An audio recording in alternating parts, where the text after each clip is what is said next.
તો નમસ્કાર ખેડૂત ભાઈઓ અને પશુપાલક ભાઈઓ, સ્વાગત છે આપ સર્વનું આપણા આજના નવા વિડીયોમાં। આજે આપણે જાણીશું કે પશુઓના વિહણ બાદ દૂધનું ઉત્પાદન કેવી રીતે આપણે વધારી શકાય।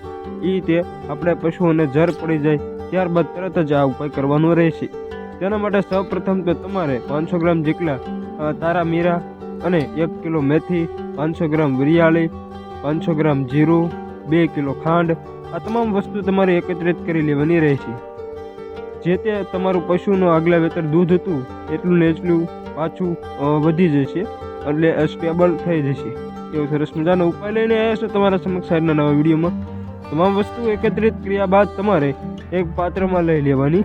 સૌપ્રથમ તારા મીરાને સારી રીતે ખાંડી લેવાની, 1 કિલો મેથીને પણ સારી રીતે ખાંડી લેવાની, 500 ગ્રામ ગોળ ને પણ નાના નાના ટુકડા કરી નાખવાના, 500 ગ્રામ વિયાળને પણ ખાંડી નાખવાની અને આપણે જીરું છે એને પણ સારી રીતે ખાંડી નાખવાનું। ખાંડી અને ત્યારબાદ તેના એમ કહેવાય કે સારી રીતે ભેગું કરી અને 250 ગ્રામ સાંજ સવાર જે તે તમારા પશુ હોય, ગાય હોય અથવા તો હોય ભેંસ, તેને તમે ખવડાવી શકો છો।